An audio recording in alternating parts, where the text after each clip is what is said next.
Bismillahirrahmanirrahim. Alhamdulillahilladzi arsala rasulahu bil huda wa dinil haqq liyuzhirahu 'ala ad-din kullih walau karihal kafirun. Wassalatu wassalamu ala Rasulillah wa ala alihi wa ashabihi wa man tabi'ahu wa nasarahu wa wala.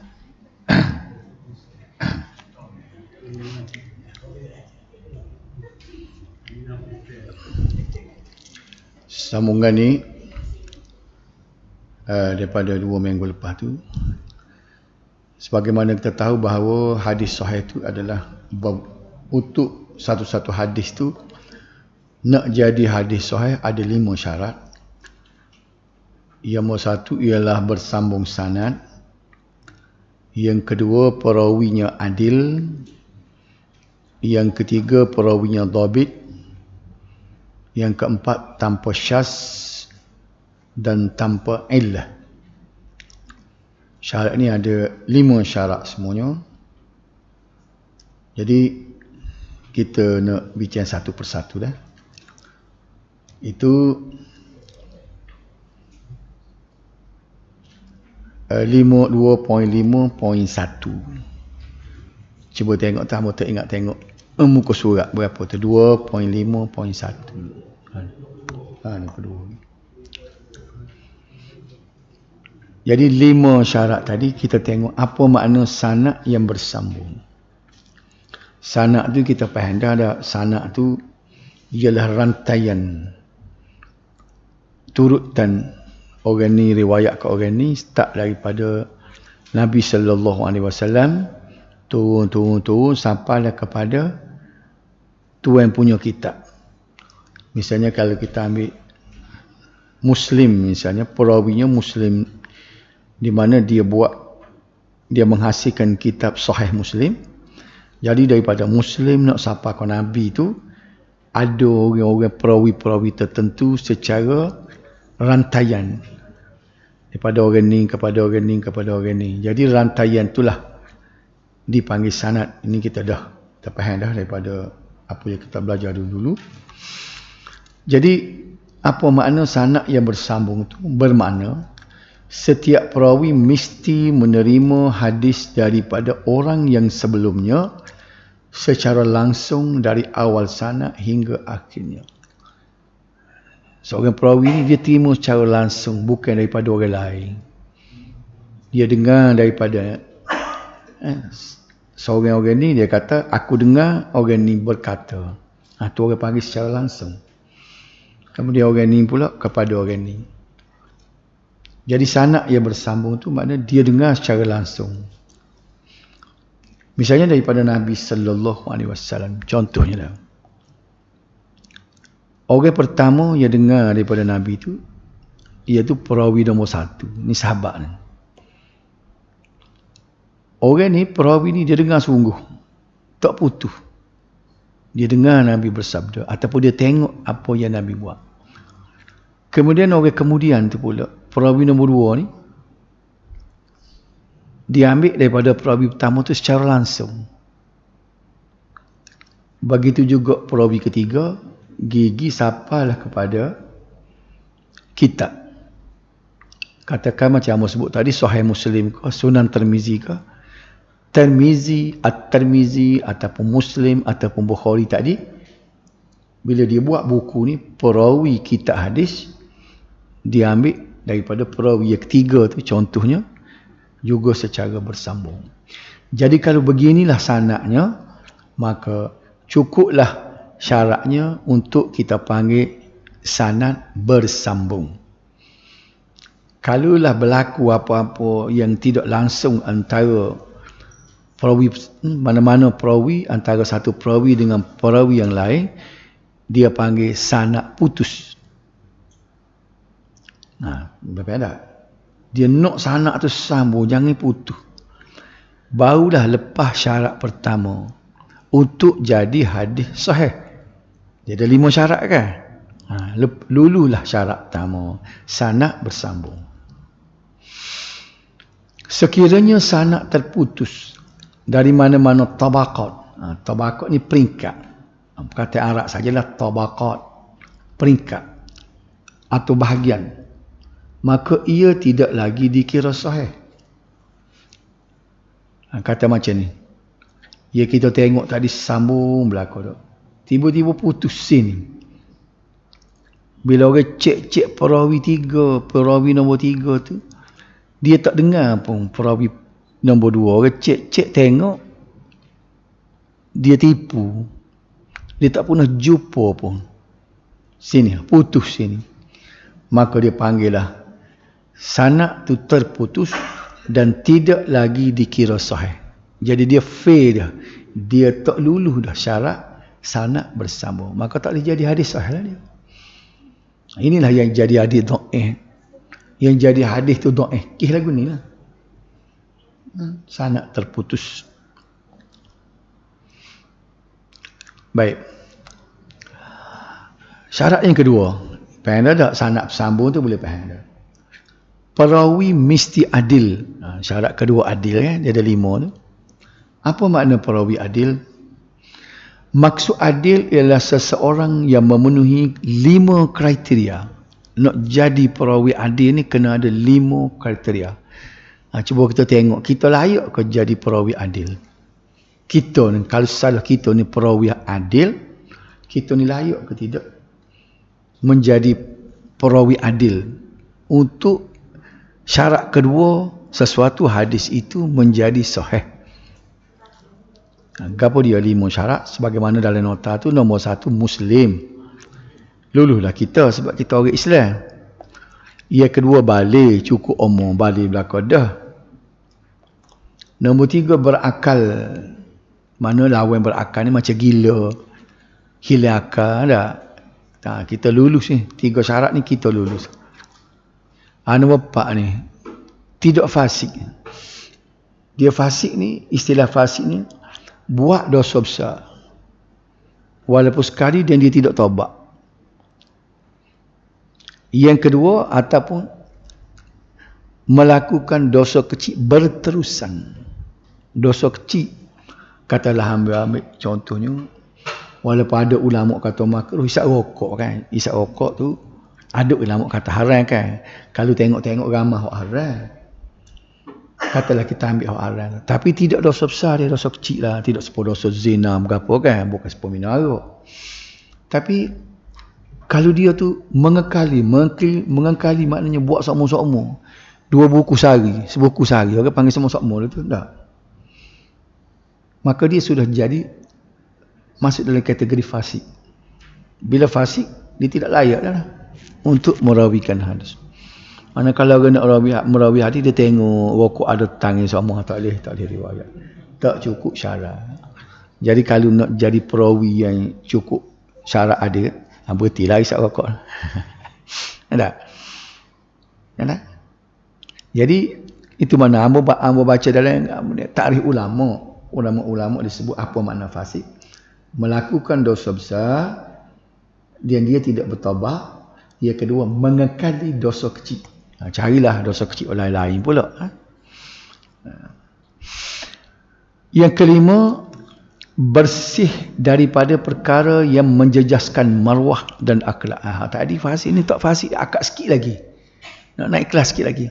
Benda yang menjatuhkan maruah. Apa dia? Kecek banyak kedai kopi. Kita tengok nak tahu maruah ni, tengok orang-orang alim, orang ulama-ulama. Cuba tengok mulut tok guru kita dalam TV lagu mana dia? Ada kecek banyak kursi. Mikrofon boleh kecek banyak dah. Duduk dengan orang ni tidak. Dia jaga akhlak dia. Jadi dia tidak melakukan perkara yang menjejaskan maruah. Seloro yang lebih-lebih, orang panggil gora bewok ke apa tak? Itu maruah. Kita sudah tidak ada maruah. Ini. Jadi kalaulah seorang perawi itu cukup syarat ni, maka dia boleh dikatakan adil. Jadi hadis tadi, sanadnya bersambung, perawi adil, luluhlah 2. Tak boleh kata sahih lagi. Ada 3 lagi syarat. Boleh faham tak sekat tu dah? Nombor 3, 2.5 pun. Perawi yang dhabit. Tu eja lagu tu bunyi dhabit, huruf D titik bawah tu kan dhabit panjang. Dia ta, huruf ta besar. Dhabit. Apa makna dhabit? Yang bermaksud memiliki kekuatan daya ingatan. Hak ni tok luluh ni. Tak? Tok luluh dia kita dengar ni, kita tak boleh tangkap selalu. Misalnya kalau mau sebut ni, nak tahu boleh tak? Al-umur bimaqasidiha. Siapa dia boleh ulang? Amo kata sana. Boleh? Boleh cikgu dia. Tak kuat ingatan kita tak? Orang Arab ni dia cepat tangkap, cepat ingat. Ni. Inilah dia panggil dhabit. Apabila perawi itu kurang dhabit, maka hadis tu dia akan turun lalu tarahnya. Tidaklah kata ingatan itu teruk, tapi kurang sikit, kurang menangkap. Sinilah dia turun hadis tu daripada sahih menjadi hasan. Kita dengar ada hadis nombor 2 hasan. Sikit yakinnya jadi hasan. Tapi hadis hasan ni masih boleh dijadikan hujah dan dalil hukum. Tapi tarah dia rendah dah sikit. Okay. Itu baru syarat yang kedua. Syarat yang ketiga, yang ke berapa ni? Yang ketiga dia. Yang keempat, tidak syaz. Tidak syaz. Syaz ni maknanya terpencil, ganjil. Hadis yang tiada syaz berarti tiada ganjil. Tidak bercanggah dengan hadis yang diriwayatkan oleh perawi yang lebih siqah, lebih dipercayai. Perawi lain riwayat lagu ni berlaku hadis. Tiba-tiba mari hadis dia tu pelik, bercanggah dengan hadis orang lain. Maka dia kira hadis ni hadis syaz, ganji, pelik dia seorang ni. Itu juga tak cukup syarat untuk menjadi hadis sahih. Dan satu lagi akhir sekali ialah tidak ada illah. Illah ni maknanya kecacatan. Iaitu tidak mempunyai sebarang kecacatan yang tersembunyi yang sukar dipastikan kecuali setelah dibuat penelitian yang begitu rapi. Ini dia kena pakar-pakar dia. Ulama-ulama kalau bawa ngaji lebih kurang ni tak boleh lagi nak mengesan sesuatu hadis itu illah cacat ataupun tidak. Ini orang pakar-pakar macam Imam Bukhari tu. Dia tengok tu dari segi bukan dia ni sebab gini ambil contoh. Utlubul ilma walau bisin. Tuntutlah ilmu walaupun ke negeri Cina. Orang kata hadis. Sebelum bila orang cek tu dari segi kriteria lain, tengok-tengok bukan hadis, itu kata-kata orang-orang hukama dia panggil, orang-orang cerdik pandai. Tapi tak boleh nak kata hadis. Tuntutlah ilmu walaupun di negeri Cina. Sebelum dia tengok sanak tak disambung, tak sambung. Tapi dari segi cacat, pasal dia bunyi tu bunyi ganjil. Kita nak tahu mari mana tu kita tak boleh lah. Orang-orang macam ulama-ulama macam Imam Bukhari, Muslim tu, dia tengok sekali imbah tu, bukan dia ni. Tidak sesuai dituturkan oleh seorang yang bijak supaya Nabi. Rendah tarah tu perkataan tu. Kalau dibandingkan dengan orang yang abqari, orang yang hebat fikir, orang cerdik, fatanah macam Nabi ni. Ni. Kalau kita yang ketiga ni ahli bahasa biasa, dia pilih apa salahnya, benda tu betul kan. Tuntutlah ilmu walaupun sampai ke negeri Cina. Biasalah. Tapi benda ni orang tengok cacat. Kan tidak? Jadi bila luluh 5 syarat itulah, barulah sesuatu hadis itu boleh dikategorikan atau dikelahkan sebagai hadis sahih. Kalau tengok gini rasanya payah kalah juga nak boleh jadi sahih tu dah. Sebab itulah Bukhari kan beratus-ratus ribu hadis yang dia ambil, dia tengok ratus ribu, dia kaji ke belek situ belek sini, dia masuk dalam kitab Sahih Bukhari tu ada dalam 7,000 begitu je. 7,000 banyak hak tahu, banyak hak buat pada hak terima, sebabnya tak cukup syarat. Maknanya sebab tu Bukhari kata hak mana-mana hadis yang aku masuk dalam kitab Sahih Bukhari itu, maka dia adalah tentu sahih. Dan ulama lain setuju. Tetapi dia kata, hak aku tak masuk lagi tu, aku ragu, dia kata. Aku tidak kata ke hak aku tinggal tu tak sahih. Kalau mu boleh tolong cek, kalau cukup syarat, ambillah dia sebagai hadis sahih. Dia kata gitu. Tapi hak aku pilih dah ni tentu benar dah hak sahih. Hak lain lagi ratus-ratus ribu lagi aku cek lebih kurang aku berasa tak sedap. Tapi kalau mu cek semula nampak berasa boleh, ambillah. Sebab itulah Al-Hakim An-Naisaburi dia ambil hadis-hadis yang Bukhari tak siwak masuk dalam kitab dia, dan dia ambil hadis-hadis yang Muslim tak siwak masuk dalam kitab dia. Oleh kerana Bukhari kata hak aku tinggal ni kena cek kalau sahih juga, maka dia ambil inisiatif, dia cek balik, dia semok, dia buat masuklah dalam kitab dia, ialah Al-Mustadrak ala Sahihaini, nama kitab dia, oleh Al-Hakim. Maknanya hadis-hadis yang ditinggalkan oleh Bukhari dan Muslim. Katalah. Okey. Pada zahirnya hadis tersebut tidak nampak sebarang kecacatan. Seperti sanad yang pada zahirnya bersambung, tetapi setelah diselidiki ternyata ia tidak sedemikian. Sebab tu nak kepada pakar, barulah dia dijumpa cari bahawa hadis itu ada cacat ataupun tidak. Itulah dia. Contoh hadis sahih ialah sebuah hadis yang diriwayatkan oleh Jubair ibn Mut'im. Ini hadis sahih. Ia cukup syarat. Sami'atun Nabiy sallallahu alaihi wasallam yaqra'u fil maghrib bit-tur. Terjemahnya, aku mendengar Nabi sallallahu alaihi wasallam membaca pada waktu solat maghrib surah At-Tur. Surah At-Tur kan surah Al-Qatah ni kan, panjang juga. Tapi sembahyang maghrib je. Kita Isya pun tak baca pasal panjang. Acik sini cuba baca sekali surah At-Tur, tu imam cuba baca sekali. Pasal ada hadis Nabi baca sembahyang maghrib je. Surah At-Tur. Okey. Hukum hadis sahih ialah wajib beramal dengannya secara ijma'. Bila ulama sepakat kata hadis ni sahih, tiba-tiba kita tolak hadis ini, bererti kita tolak Nabi sallallahu alaihi wasallam, hukumnya kufur. Disebut Quran juga, disebut tolak Quran. Bukan tolak semua hadis. Kita tolak hadis yang palsu, tak berapa nak pegang hadis yang dhaif, tak apa. Tidak salah.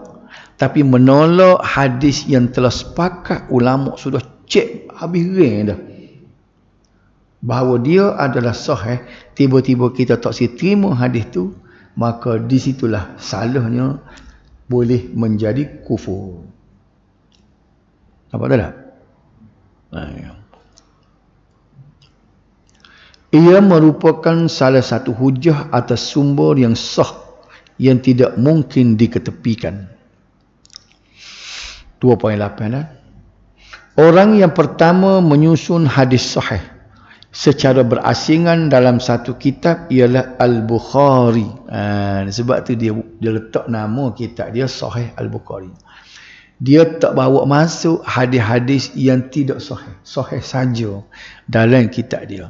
Adapun kitab hadis lain, misalnya Sunan Abu Daud, Sunan Tirmizi dan orang-orang lain, ada hadis sahih dalam kitab dia, masuk juga hadis yang dhaif. Misalnya Imam Tirmizi dalam Sunan dia, Sunan At-Tirmizi, lepas dia sebut hadis tu, ujung dia sebut hadis ni sahih, hadis ni hasan, hadis ni dhaif. Dia royak. Tapi aku masuk juga. Takut siapa-siapa nak ambil buat guna untuk gapo-gapo. Tapi dia masuk juga. Tapi dia royak. Tirmizi dia royak, ni hadis dhaif ni. Pandai-pandailah gunanya. Jadi kitab dia tu, sebab tu dia tak dibagi nama kitab dia Sahih Tirmizi. Sebab duk campur dengan hadis dhaif. Adapun Al-Bukhari dan Muslim, dalam buku ataupun kitab dia hanya hadis sahih sahaja. Sebab tu nama dia Sahih Al-Bukhari, Sahih Muslim. Baiklah, jadi boleh kita tahu kita boleh bagi jawapan lah. Bapa kita hadis Tirmizi tak panggil sahih Tirmizi. Gapo jawapan dia nya? Kerana campur dengan dhaif. Nampak dah?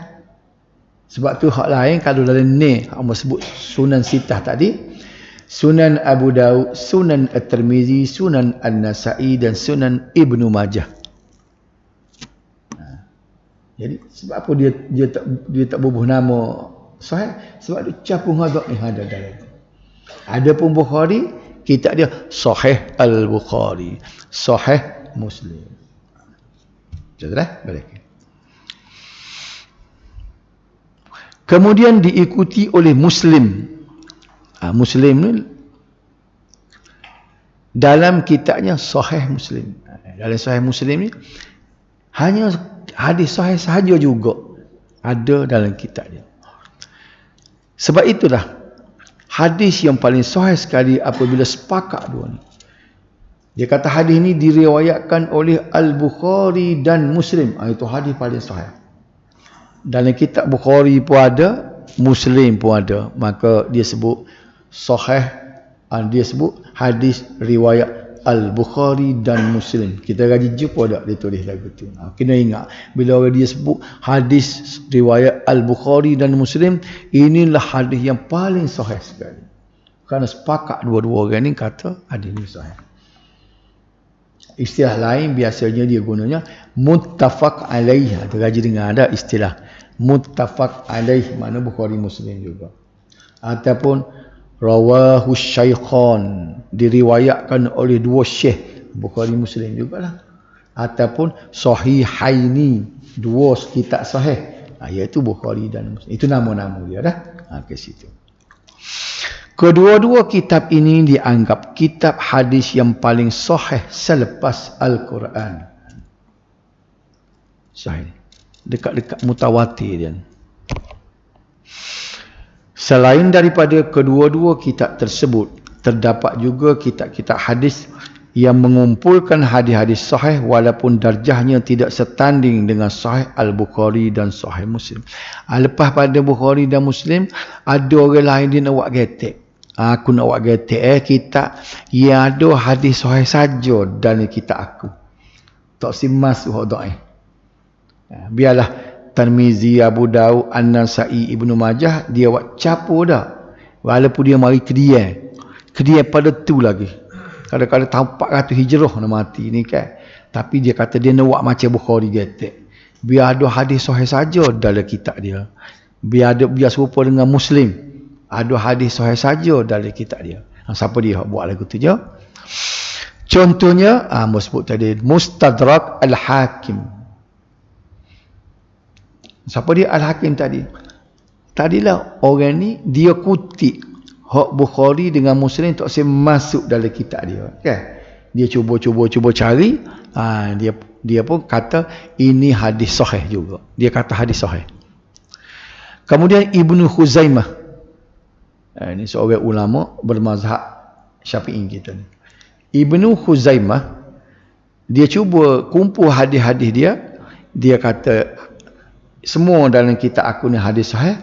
Nama kitab dia Sahih Ibnu Khuzaimah. Begitu juga dengan Ibnu Hibban. Dia menamakan kitab dia Sahih Ibnu Hibban. Dia ditiru metodologi cara Bukhari dan Muslim. Apa dia metodologinya? Cukup syarat 5 tadi lah. Sanad sambung, perawi adil, perawi dhabit, tidak syaz, tidak illah. Itu 5 syarat dah. 5 syarat tu katanya Ibnu Khuzaimah misalnya, dia kata cukup syarat ni, maka bagi aku hadis ni sahih. Maka dia kupus semua hak dia berasa sahih dalam kitab dia, nama dia Sahih Ibnu Khuzaimah, dan Ibnu Hibban Sahih Ibnu Hibban. Ni kalau kitab dia Al-Mustadrak, Sahih Ibnu Hibban. Ni dua tu dah. Baik. Tapi sebelum sampai situ dah. Bila ulama kemudian cek balik, tengok balik dalam Sahih Ibnu Hibban yang dia kata sahih itu, dalam Sahih Ibnu Khuzaimah walaupun dia kata sahih, tapi bila orang cek jadi dhaif juga. Mana tidak sehebat Bukhari dan Muslim. Bukhari Muslim bila dia kata hadis itu sahih sungguh. Sampai ke hari ni tak ada orang boleh tak betul hadis dalam dua kitab. Nampak tak? Ibnu Khuzaimah masa zaman dia tu orang terima sahih belaka. Tapi bila ulama kedia macam Imam Nawawi ke gapo kedia ni orang hebat juga yang cek tu Imam Iraqi, Imam Nawawi apa semua kan. Ibnu Hajar bila dia cek balik Ibnu Hibban dengan dalam kitab dia kata sahih Ibnu Hibban ni ada juga hak tak. Ambil contoh Ibnu Khuzaimah. Dia kata hadis ni sahih duduk dalam Mustika Hadis jilid 2 bab puasa. Situ dia kata ini hadis sahih. Dalam kalau kita tengok tu dia je riwayat Ibnu Khuzaimah. Contoh gapo dia kata dalam hadis tu? Awwaluhu rahmah wa awsatuhu maghfirah wa akhiruhu itkum minan nar. Kau duk baca semua dalam ceramah tu kan. Hadis juga tapi dhaif. Bila masuk bulan puasa maka kita dengar ustaz gapo dia akan baca hadis tu awwaluhu rahmah wa awsatuhu maghfirah wa akhiruhu itkum minan nar. Nak kaji dengar tak?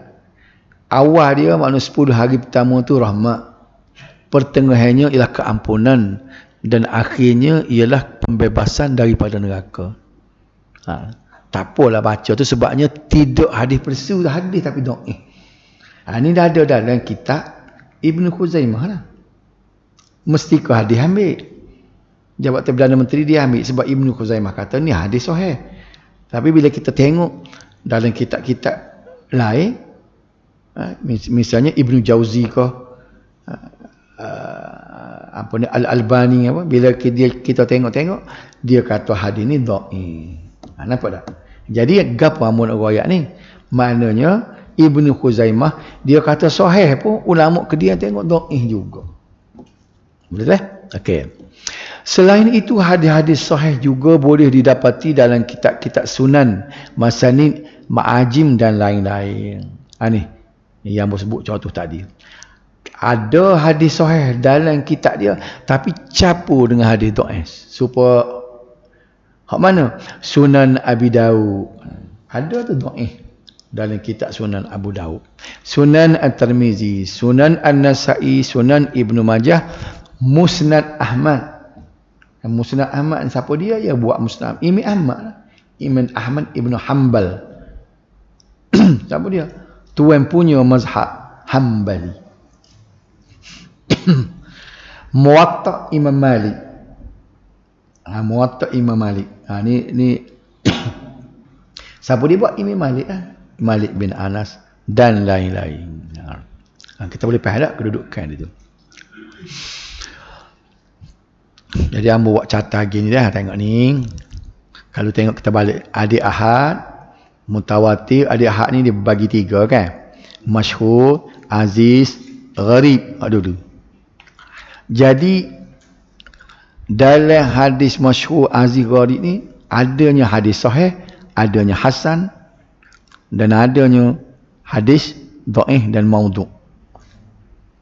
Sahih dengan hasan dia panggil makbul, dhaif dengan maudhu' dia panggil mardud, ditolak. Ni imbas hak dah sebab kita bincang sampai sini kan. Ni dia catat. Mutawatir ni orang tak buat kira dah dia ni, pasal dia luluh dah. Tak payah cek sanad sambung tak sambung. Adik ahad ni terbagi kita bincang gapo masyhur, gapo aziz, gapo gharib. Jadi dalam ni ketiga-tiga ni, hadis masyhur, hadis aziz, hadis gharib ni ada dia kadang-kadang dia sahih, kadang-kadang dia hasan, kadang-kadang dia dhaif, kadang-kadang dia maudhu'. Jadi sahih dengan hasan dipanggil makbul, makna lulus, boleh diterima.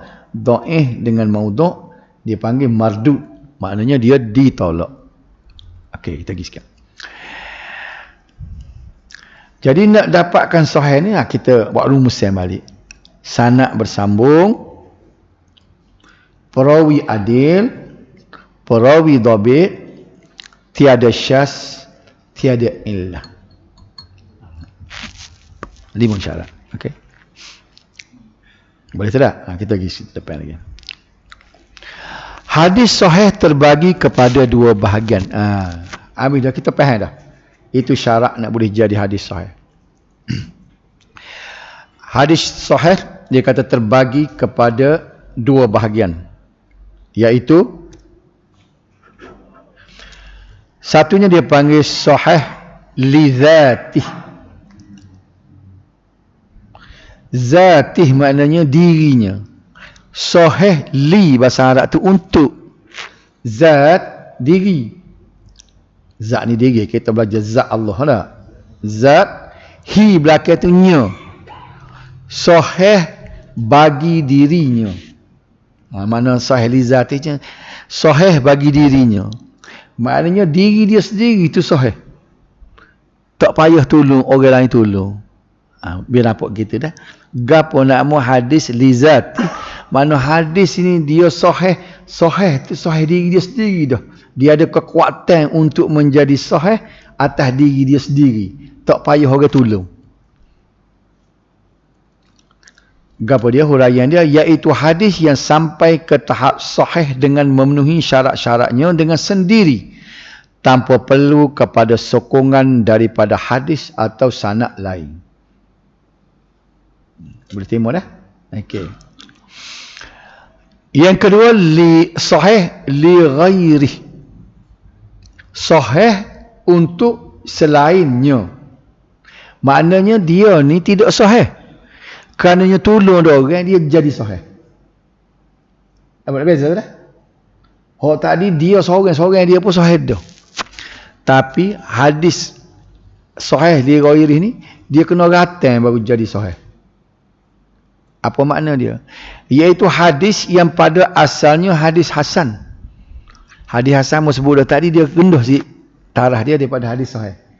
Dia tak cukup 5 syarat. Macam sebut tadi, perawi ni tidak berapa tajam akal dia. Tidaklah siapa teruk ingatan dia, tapi tak berapa tajam.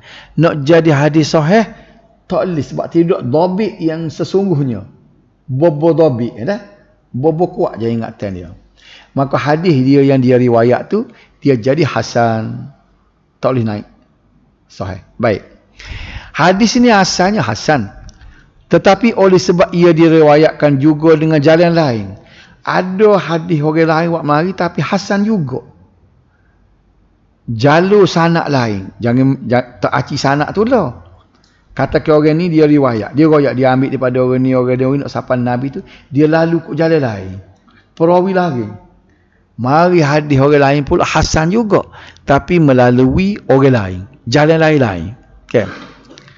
Maka bila dia beberapa hadis lagu ni, hak ni hasan, kumpul sekali, dia boleh jadi naik taraf daripada hasan menjadi sahih. Tapi sahih lagu ni dia panggil sahih li ghairi. Jadi hadis sahih ni ada dua lah. Sahih li zatih dengan sahih li ghairi. Tak ada arah lah ngaji ni, dia berasa puas sikit, dia main istilah dah. Sebab kita nak tahu lah. Tapi kalau boleh royak ke orang, berasa jadi pandai tak? Pasal ada orang tak reti tak? Orang kata pandai ni boleh royak hadis lah li ghairi zatih tak? Maka ia akan naik taraf menjadi hadis sahih. Tetapi sahih dia tu orang panggil sahih li ghairi. Baik, kalau kita nak fahamkan lagu ni, tengok nak buat catatan. Hadis ni sahih. Dia sendiri sahih dah, cukup syarat dah. Dia tubik-tubik dia cukup syarat dah dia. Maka hadis lagu ni orang panggil sahih li zatih. Selagi ni dia mari tu dia tak cukup syarat. Hadis hasan je dianya. Tapi kita pun rizah dah. Oh ni hadis hasan. Orang lain buat mari jalan lain. Macam ni daripada orang ni, daripada A ke B ke C ke D dah. Dia ni dah. Dia tak lalu ABC, dia lalu. Dia daripada dia PQRS. Orang lain-lain kan. Kamu ambil contoh nama. Jadi orang panggil jalan berbeza. Tapi hak ni hasan. Ni. Mari orang lagi hasan. Mari seorang lagi hasan. Katakanlah 3 hadis hasan. Oleh kerana 3 hadis hasan membawa hadis yang sama, maka dia naik taraf sini, dia jadi sahih. Gapo dia jadi sahih? Kerana hasan banyak sangat. Dia pakat gatal. Tahu gatal dia? Dia pakat gatal, naik taraf dia jadi sahih. Tapi sahih lagu ni dia panggil sahih li ghairi. Tak apa dah. Beres dah, jadi sahih, tak ada masalah dah. Okey, situ so. Kita ke 10 minit lagi dah. Ini bermakna hadis sahih li ghairi menjadi sahih bukan kerana syarat atau sanad yang ada padanya, bukan kerana dia tu sendiri dia tak cukup syarat, tetapi kerana sokongan dan sanad hadis lain. Supaya ada orang royak je, misalnya kita kata tak berapa nak percaya dia ni royak, tapi ramai doa beroyak. Kenapa tu? Siapa dia royak demo, kita pun sebut nama ni. Ialah dia ni nak kata belawak dok juga, tapi ragu lagi kita tu tak. Ada orang tu pun royak juga. Kita pun berasa lagu mana bila dua orang royak. Guano ni royak benda tula ni. Dua ni bisa dia tak pakat dua ni orang lain-lain. Kita pergi jalan ala kau Kota Panjang. Orang Kota Panjang royak juga. Orang Kota Panjang ni tak kenal orang Kota Baru. Tak ada apa yolo kali dah. Kenapa tak? Kita sendiri pun kita berasa nak kuat semula. Hak tak percaya tu jadi nak percaya. Jadi sebab tu dia kata, sebab dia ni tidak sahih, tapi kerana syarat dan sanad yang ada padanya, dia tak cukup syarat, tapi adalah kerana sokongan dan sanad hadis lain. Contoh hadis sahih li ghairi, cuba tengok ni misalnya, laula an asyqa ala ummati la amartum bisiwak inda kulli salatin. Terjemahan, sekiranya tidak kerana menyusahkan umatku, nescaya aku akan perintahkan mereka bersiwak pada setiap kali solat. Jadi hadis ni ulama timur sebagai hukum. Pasal dia jadi sahih li ghairi. Asalnya hadis hasan. Gapo dia hadis tadi dia sebut, Nabi kata kalau aku tidak mikir kepada susahnya umat aku puji, aku bersyarat wajib setiap kali nak semaya kena gosok gigi. Tapi Nabi bimbang takut susah, lama kena bawa kayu sogi tiap-tiap kali sokmo nak semaya kena sogi. Tak sogi tak sah. Tapi Nabi kata aku takut susah. Jadi hadis ni hasannya hadis hasan. Tapi dia kerana pakat gatan puak dia jadi sahih li ghairi. Boleh faham tak? Ada kalau ada soalan tanyalah. Merasa mudah tu tak faham deh. Nampak tak? Hak tak ingat tu lain, biarlah. Nak sebut semua lah, biarlah hak tak ingat tu. Biar tahu benda. Klik turun tanda gapo dah sana, sahih gapo dah. Apa jadi gitu? Kita tak dhabit dah. Otak kita tidak dhabit dah. Tak boleh jadi perawi hadis kita tak ingat. Nah. Ni hamba royak ni. Sahih li ghairi dengan sahih li zati. Acu lepas mari seorang acu tanya gapo dah? Ya kalau kita tak ingat tak boleh perawi hadis aku tak dhabit dah. Ya.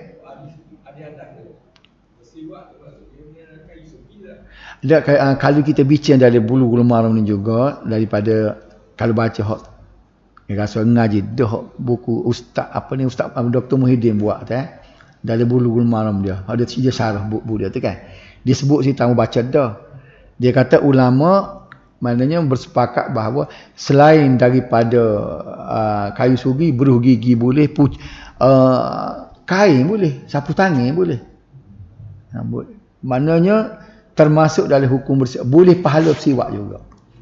Mana kalau kita nak semaya, kita tak ada kayu siwak, kita ada sapu tangan, gosok dengan sapu tangan pun terpakai. Itu dalam buku dia. Acuk klik baca hak bahagian taharah, buku nombor 1 kan. Nah, bersama baca dah buku dia. Dia ada buku. Dia tidak kata dia kata. Dia mari pandangan ulama. Dalam buku dia. Ya tak? Jadi nak bincang ni nanti kena bincang dengan dia lah hukum. Hamba tidak nak ayat hukum sini. Nak ayat kaedah hadis jenis-jenis hadis. Sikit lagi dah. Baik, dalam sanad hadis ini terdapat seorang apa dia jadi tidak sahih tu. Nama dia Muhammad ibnu Amr ibn Alqamah yang terkenal dengan benar dan amanah, tetapi bukan daripada kalangan yang cermat sehingga setengah mendhaifkannya. Dia tidak kan kalau dia ni jahat, dia jadi hadis dhaif dia. Kalau dia ni berat dah. Ni tak. Dia ni tak berapa cermat. Terbolah sikit. Buat silap. Boleh tapi silap. Kalau menarik ke silap sama. Ni hamba tidak royak orang kalau hamba. Oh hamba. Ni hamba termasuk dari golongan ni. Kalau setiap kali hamba buat benda salah sama. Acu tengok ibu hamba tidak salah banyak aja. Tu notah hamba tarik dia tu. Tidak salah banyak ni aja. Jumpa tak salah banyak. Aja yang salah. Pasal tidak cuma. Dan bagi kita ni maknanya tak boleh jadi sahih dah tu. Pasal jenis hamba ni tak cermat. Kalau buat tu salah. Orang cek tu salah. Tarik salah. Kalau buat sorak masa kerja mula rebah atas klik sama. Holo kat Allah. Buh atas klik sama. Salah ni dia kata. Kita pun Allah buat apa aku lagu ni. Pesen dah. Jak bodoh lagi jadi salah. Gitu dah. Tak cermat. Kan. Kekurangan tersebut menyebabkan hadis tersebut hanyalah bertaraf hasan. Kerana kih dia saat ni dah. Kerana dia tidak cermat saat ni, maka dia tak boleh jadi, kalau hadis yang dia riwayat tak boleh jadi sahih. Jadi hasan. Okay. Maka dia bila jadi hadis hasan, kalau lagu ni lah juga beberapa hadis hasan capur tu jadi sahih. Jadilah sahih dia sahih li ghairi, tak boleh jadi sahih li zatih. Namun oleh kerana hadis demikian ada riwayat dengan jalur sanad yang lain, dia ni hasan, yang dapat menguatkannya, maka hadis tersebut naik taraf menjadi hadis sahih li ghairi.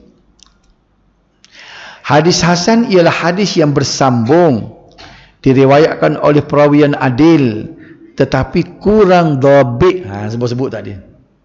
Tak cuma kurang dhabit. Dari awal sanad hingga akhir sanad tanpa ada syaz dan bersih daripada ilah. Syarat lain dulu.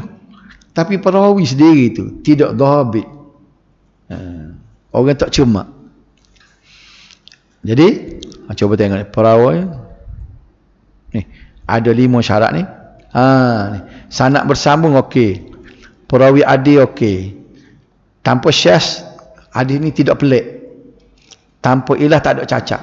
Tapi perawi ni ada tanda tanya, question mark dia seorang. Diragui ke apa kedhabitan dia. Dia ni adil jujur, tidak fasik. Maruah dijaga dah. Tapi ni tak cuma. Ni. Jadi ulama ni kan, orang yang tidak cermat ni dia masuk dalam buk dia. Misal sebut nama orang ni, dia pun masuk dalam, dia sebut dia perawi ini tidak cermat, tidak dhabit. Misalnya Ibnu Hajar Al-Asqalani dalam kitab dia Tahzibut Tahzib ataupun Taqribut Tahzib, kalau kita cari dalam senarai, dia susun nama-nama perawi tadi, supaya perawi tadi lah kan nama tadi Al-Qamah tadi kan. Cari dalam buku Ibnu Hajar dalam kitab Tahzibut Tahzib, dia akan royak bahawa Al-Qamah ni perawinya kurang dhabit. Dia sebut situ. Dia dicapkan, dia label sebagai kurang dhabit. Jadi orang nak tengok hadisnya, bila dia tengok perawi, tengok nama dia ni, dia cek dalam buku. Tak boleh jadi hadis sahih. Sebab ni Ibnu Hajar kata dalam kitab dia saat ni, sebab kita dah belajar dulu kitab biografi, kitab peribadi setiap perawi tu ulama dah tulis belakang. Kita ya, tamu kita ya tak ada dalam tu sebab kita bukan perawi. Segala perawi berpuluh ratus ribu perawi ada duduk dalam buk, telah ditulis oleh ulama. Okay. Ini ternyata bahawa syarat-syarat hadis hasan adalah sama dengan hadis sahih kecuali dari sudut kedhabitan perawi. Kalau hadis sahih perawinya disyaratkan mempunyai kedhabitan yang sempurna, tak cacat, hebat dia ni, tidak silap, orang cermat. Tetapi tidak disyaratkan pada hadis hasan. Nak jadi hadis hasan tidaklah siapa dhabit begitu mo. Okay. Cukup dengan dhabit sahaja walaupun ingatannya kurang kuat. Tidak kata pelupa tapi kurang kuat, tak tepat. maka dia tak boleh jadi sahih, dia hanya jadi hadis hasan. Contoh hadis hasan ialah hadis yang diriwayatkan oleh At-Tirmizi. Inna abwabal jannah tahta zilalis suyuf. Sesungguhnya pintu syurga itu berada di bawah bayangan pedang. Jadi ini satu contoh hadis hasan. Baik. Hukum hadis hasan adalah seperti hadis sahih. Dari aspek penghujannya, sekalipun darjahnya rendah dari hadis sahih. Kita kena ingat sini, walaupun dia hasan, boleh dijadikan hujah hukum. Boleh jadi dalil syarak. Misalnya kalau kita nak riwayat hukum wuduk, misalnya ambil semayang, mana hadis yang menyatakan bahawa sapu kepala tu hanya sekali misalnya. Tiba-tiba tengok hadis tu hadis hasan. Bukan sahih ni, hasan. Hasan pun boleh. Ingat ni dua-dua ni boleh diterima. Sama ada hadis sahih atau hadis hasan. Justru hadis hasan dijadikan hujah oleh ahli fiqh dan ahli hadis serta mereka beramal dengannya. Hadis dhaif tak boleh. Kalau kita kata ni hukum dia tak boleh, hukum dia kata tak sah lagu ni, ambil mana? Ni hadis. Tengok-tengok hadis dhaif. Tak hadis dhaif tak boleh jadi dalil. Nak menentukan sah ataupun tidak sah, wajib ataupun sunat yang melibatkan hukum kan. Hadis dhaif tak boleh pakai. Kalau nak berhujah, wa mari sahih dengan hasan. Kita faham dah kedudukan kita dah. Jadi kalau ada orang yang baca hadis dhaif, kata nak buat hukum tak boleh hadis dhaif. Boleh guna hadis dhaif tempat lain. Tempat lain tu kita nak tengok di depan ni. Bila boleh guna hadis dhaif. Nak buat hukum tak boleh. Jadi makbul ni ada dua, sahih hasan. Setakat ini belum ada ulama yang mengumpulkan hadis hasan secara berasaskan ke dalam kitab seperti kitab hadis sahih. Tak ada buku lagi dibuat gitu. Tetapi terdapat banyak kitab hadis yang mengandungi sebilangan besar hadis hasan. Antara yang masyhur ialah Sunan At-Tirmizi, Sunan Abu Daud, Sunan Ibnu Majah, Sunan Al-Baihaqi, Sunan Ad-Darqutni dan lain-lain. Yang sebut tadi, sahih pun ada, hasan pun ada, dhaif pun ada dalam kitab dia ni. Contoh hadis hasan dalam Sunan At-Tirmizi ni macam tengok. Tirmizi bila dia buat hadis dia ni, dia tulis hadis dia ungkapkan di belakang dia. Hadza hadisun hasan. Ini hadis hasan dia sebut. Kalau sahih dia royak sahih. Kalau dhaif dia royak juga. Ni amanahnya seorang ulama hadis macam Imam Tirmizi. Dia royak. Kalau dhaif dia kata hadza hadis dhaif. Ini hadis dhaif. Tapi kalau sahih dia kata hadza hadis sahih. Ini hadis sahih. Nampak tak? Hadis dia ni hangpa tak saya baca, dia sekadar nak tahu bunyi dia, ambil hak kuning tematan dia. Anna Nabiy sallallahu alaihi wasallam mashabi ra'si marratain. Bada'a bi muakhkhar ra'sihi thumma bi muqaddamihi bi udhunayhi kiltaihima zuhurihima wa butunihima. Maknanya Nabi sallallahu alaihi wasallam tu dia sapuh kepala dia dua kali. Kita ada biasa sekali tak. Yang bermula daripada belakang ni, dia sapuh depan, sapa ke depan, lepas tu dua telinga. Dalam dan luar telinga. Nampak tak? Tak usah tanya pula lah.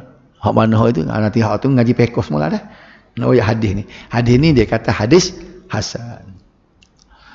Hadis hasan juga ada dua jenis. Hak ni dah kita nak bincang. Tak ada dah malam ni.